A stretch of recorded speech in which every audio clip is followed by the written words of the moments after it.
Okay, we do not have a rain diverter above our condensing unit. The water will come off of the roof and cause it to age out prematurely. Now that's kind of ironic, and our condensing unit is not exactly level. And that's kind of ironic about the water coming down, causing it to age out prematurely, because this unit is 20 years old. Excuse me, it might be older than that.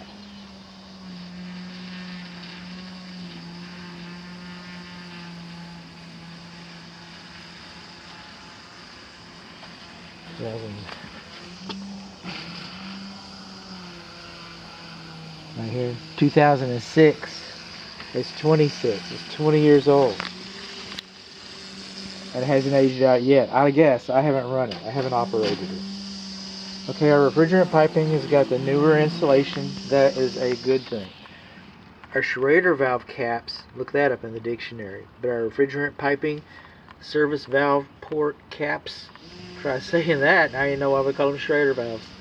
Schrader valve caps. Okay, those should be anti-theft. And then over here, if you see these holes around, we've lost our shroud. There's a hood that goes over that to keep water from going. You think water can get off down in there? I do. I think water will jump right off down in there. This is our service disconnect. It should be a little farther over to the side, but it is to the side, so I'm going to be quiet about that. I have a still image of the wiring wired up right there. This is a switch for the service person. This is not a breaker inside of the house. Well, bud, just go ahead. But it should be sealed on 3 sides. This is our service receptacle. Okay. Now in the garage, the GFCI would not trip. Okay, so if this is on the same circuit as in the garage, and I suspect that it is. Well, come on, Bumble Buckets. Come on, Grampy, you can get in there.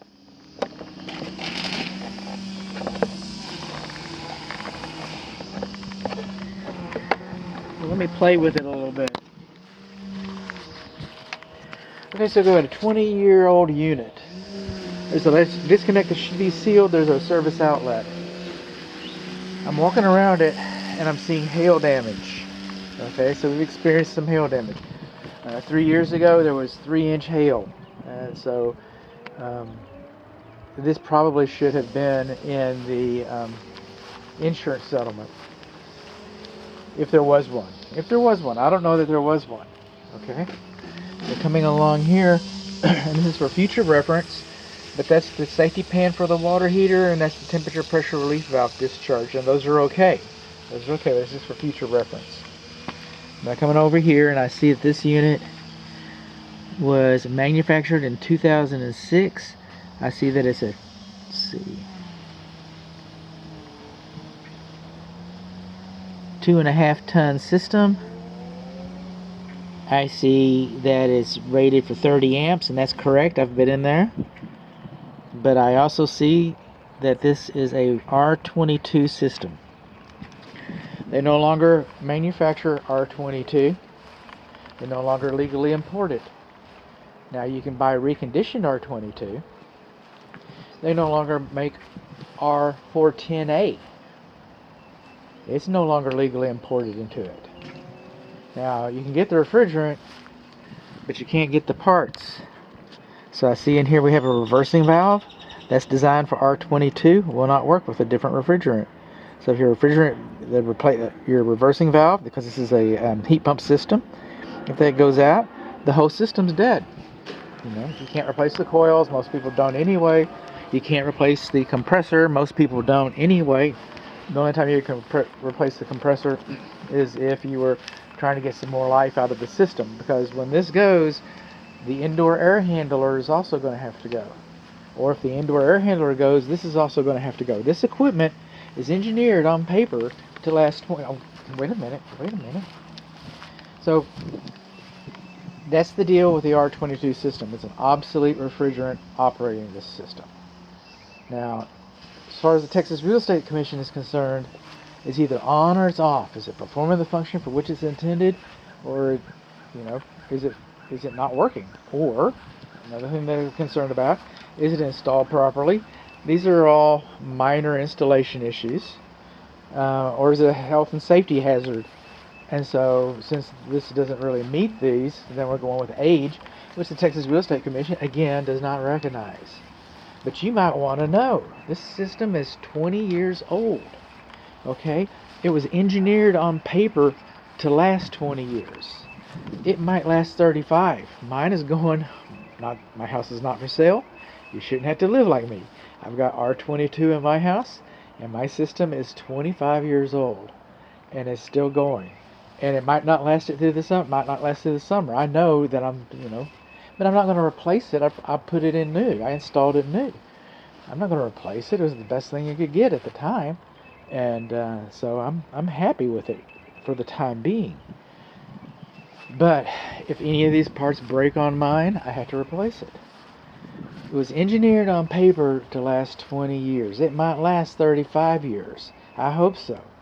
But Las Vegas, their odds are 14 years in North Texas. Okay, because they're considered continuous run systems in our environment here. And they last about 14 years. That's what Las Vegas is going to give you. It's already lasted as long as it was engineered to last, and it's outlasted its statistical life average. This is an old man. And anytime you get a air conditioning specialist out here, a technician, he's going to, rightfully so, he's going to say, you might want to think about updating this system. And you're going to get that advice. You're going to hear it, and you're going to hear it again. And then, I told you so.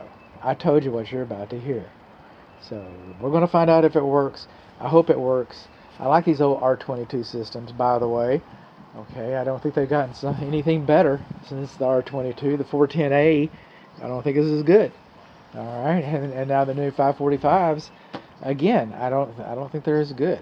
But I do know that the 545s it's a new for residential, but it's been in commercial for some years. So the jury's out on the newest refrigerant.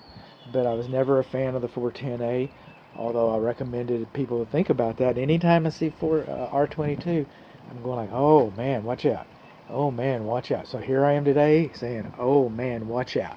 What do we got? We don't have a rain diverter. We've got some hail damage. It's not level. We do not have our Schrader valve caps.